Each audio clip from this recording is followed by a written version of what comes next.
Shalom, selamat malam Bapak Ibu Saudara yang dikasihi Tuhan Yesus Kristus. Selamat kita berjumpa kembali dalam renungan pada malam hari ini. Doa dan harapan saya saudara semua ada dalam keadaan yang baik, sehat, penuh sukacita, dan selalu berlimpah dengan berkat Tuhan. Sebelum kita mendengarkan kebenaran firman Tuhan, mari kita siapkan hati dan berdoa. Bapa di sorga, Bapa dalam nama Tuhan Yesus Kristus, terima kasih kami mengucap syukur untuk penyertaan Tuhan di sepanjang hari ini. Tuhan telah menolong dan memampukan kami dalam mengerjakan segala tugas aktivitas kami. Kembali saat ini kami mau mendengarkan kebenaran firman-Mu. Urapi kami Roh Kudus supaya kami mengerti dan taat serta setia untuk melakukan setiap kehendak-Mu. Dalam nama Tuhan Yesus kami berdoa. Haleluya. Amin. Saudara yang dikasih Tuhan, ayat firman Tuhan saat ini terdapat dalam kitab Amsal pasal yang ke-23, ayat 17 sampai 18. Tertulis demikian. Janganlah hatimu iri kepada orang-orang yang berdosa, tetapi takutlah akan Tuhan senantiasa. Karena masa depan sungguh ada, dan harapanmu tidak akan hilang. Saudara yang dikasih Tuhan, salah satu pergumulan klasik manusia dari dulu sampai sekarang adalah iri kepada orang lain. Dan khususnya yang paling unik adalah iri hati kepada orang yang hidupnya kelihatannya tidak benar tapi mengalami kesuksesan. Kita merasa diri kita lebih benar, lebih baik, lebih layak untuk sukses dan bahagia daripada orang itu. Tapi kok justru dia yang malah lebih baik keadaannya dibandingkan kita. Inilah masalah yang sering kali terjadi pada orang yang beriman. Masalah iri seperti ini tidak terjadi pada orang yang tidak beriman. Dan masalah ini harus kita akui dan selesaikan. Jangan dibiarkan. Sering kali kita merasa sudah berusaha hidup baik, mengikuti firman Tuhan, rajin pelayanan, ke gereja, tidak pernah bolos, menjauhi dosa. Tapi kenapa sepertinya kondisi finansial kita biasa-biasa saja? Keadaan hidup kita malah ada kalanya berkekurangan. Dan pertanyaannya muncul di sini. Kenapa orang lain yang hidupnya berandalan, yang tidak taat pada Tuhan, yang menghalalkan segala cara, malah kelihatannya berhasil, enjoy dan happy? Kita bisa terjebak dalam perasaan iri hati yang demikian. Dan tidak heran bahwa firman Tuhan sudah mengantisipasinya dengan memberikan kita nasihat supaya menjaga hati kita lepas dari segala perasaan iri. Dalam Amsal 23 ayat 17-18 ini dikatakan, janganlah hatimu iri kepada orang-orang yang berdosa, tetapi takutlah akan Tuhan senantiasa, karena masa depan sungguh ada, dan harapanmu tidak akan hilang. Seringkali saudara kita terjebak dengan melihat apa yang tampil di luar. Kita melihat semacam highlight reel dari kehidupan orang, dan tidak melihat apa yang ada di belakang, yaitu behind the scenes, apa yang terjadi sebenarnya dalam hidupnya. Seringkali memang rumput tetangga itu lebih hijau kelihatannya.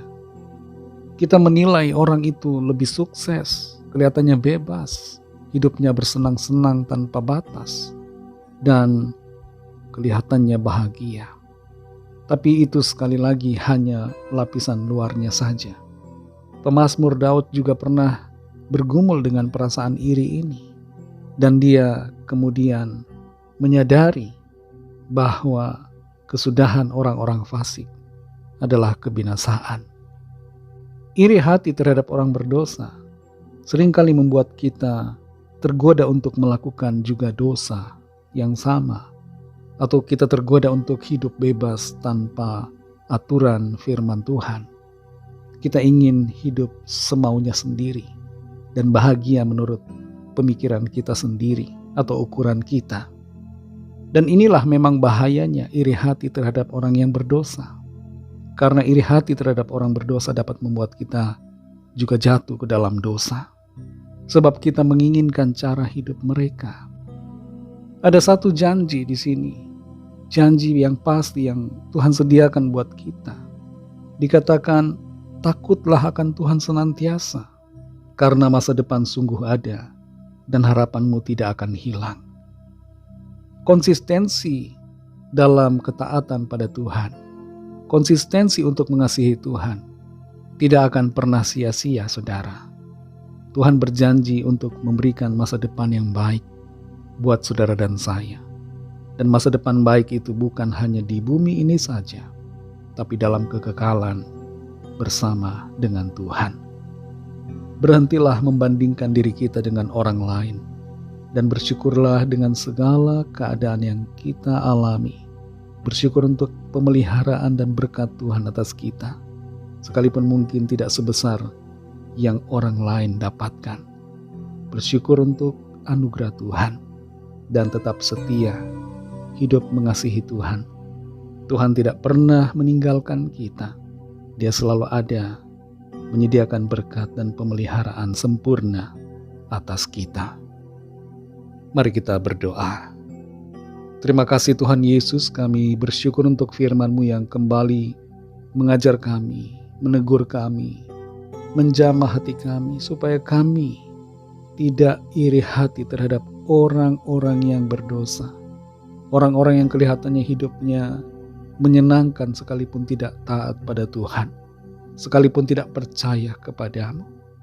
Bersihkan hati kami Tuhan dari segala perasaan iri hati, dan mampukan kami untuk selalu bersyukur, berterima kasih untuk semua berkat dan kemurahan Tuhan yang Tuhan limpahkan atas kami.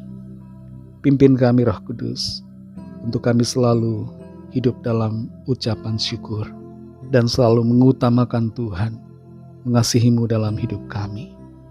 Berkati kami di sepanjang malam ini, dalam istirahat kami, lingkupi kami dengan kasih dan kuasa-Mu.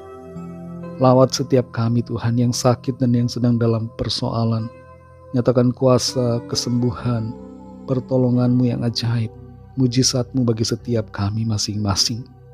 Ampuni kami akan dosa kesalahan kami, seperti kami juga mengampuni orang yang bersalah kepada kami. Kami serahkan semua dalam tangan kasih-Mu. Dalam nama Tuhan Yesus Kristus, kami sudah berdoa dan mengucap syukur. Haleluya. Terimalah berkat Tuhan. Tuhan memberkati engkau dan melindungi engkau. Tuhan menyinari engkau dengan wajah-Nya dan memberikan kasih karunia. Tuhan menghadapkan wajah-Nya kepadamu dan memberikan damai sejahtera. Berkat dan anugerah Allah Bapa, kasih karunia dari Tuhan Yesus Kristus, dalam persekutuan dengan Roh Kudus, menyertai kita semua, sekarang ini dan sampai Maranatha Tuhan Yesus datang kembali, dan bahkan sampai selama-lamanya. Dalam berkat nama Tuhan Yesus Kristus. Haleluya. Amin. Puji Tuhan, saudara yang dikasihi Tuhan. Saya percaya firman Tuhan menjadi berkat dan kekuatan buat saudara semua. Dan Roh Kudus akan menolong saudara untuk lebih lagi memahami kebenaran firman Tuhan dan hidup dalam kemenangan. Tuhan Yesus memberkati saudara semua. Selamat malam dan sampai jumpa dalam renungan yang berikutnya.